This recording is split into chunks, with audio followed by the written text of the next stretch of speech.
එක්තරා තීරයක් තරංගයක් හට ගැනීමේදී එක් තත්පරයකට නිම්න දෙකක් හා ශීර්ෂ දෙකක් ඇතිවේ.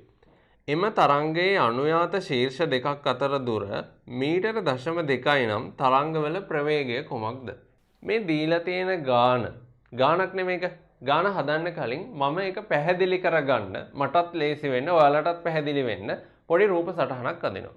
මේකෙදි කියනවා එක්තරා තරංගයක් තියෙනවාලු ඒ තරංගය තත්පරයක කාලයක් ඇතුළත ශීර්ෂ දෙකකුයි. කියන්නේ මේ වගේ ඉහළට ගමන් කරන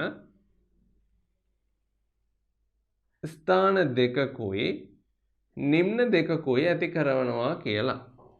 මේ දල සටහනක් යන්නේ හරි විදිහට තරංගයක් යනවා නම් විස්තරය එහෙම සමාන වෙන්න ඕනේ. සමානයි කියලා අපි හිතමු මෙතනදී. හරිද? ශීර්ෂ දෙකක් තියෙන්න ඕනේ. මම ඒ දෙන්න A සහ B කියලා දාන්නම්. නිම්න දෙකක් තියෙනවා C සහ D කියලා දාන්නම්. එතකොට මේ තත්පරයක කාලය ඇතුළත මේ කාලය තත්පර එකක් කියලා තමයි කියන්නේ. මම ඒකත් මෙතනදී නම් කරන්නම්.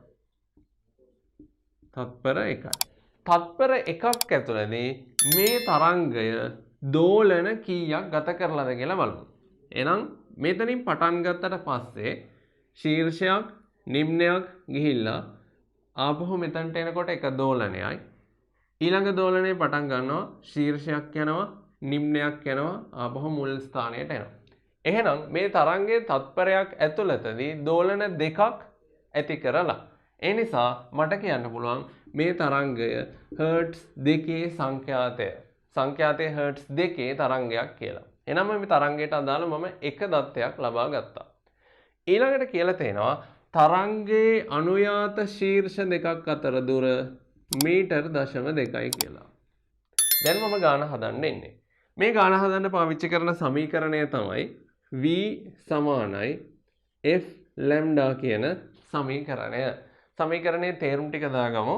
V කියන්නේ තරංගයේ ප්‍රවේගය, F කියන්නේ තරංගයේ සංඛ්‍යාතය, ලැම්ඩා කියන්නේ තරංගයේ තරංගායාමය. සංඛ්‍යාතය අපි දැන් හොයාගත්තා හර්ට්ස් 2යි කියලා. තරංගයේ තරංගායාමය මීටර 0.2යි. එහෙනම් දෙවරක් 2 0.4යි ප්‍රවේගයක් ms ඍණ 1. අපි බලමු උත්තර තියෙනවද කියලා. ගැළපෙනම උත්තරේ වෙන්නේ අංක 2. අමතර කරුණක් කියන්නම් තරංගික සංඛ්‍යාතය කියන්නේ තරංගයක් ඒකක කාලයකදී සිදු කරන කම්පන ගණන එහෙම නැත්නම් දෝලන ගණන. දෝලනයක් මම මෙතනදී පාට කරලා පෙන්නන්නම්.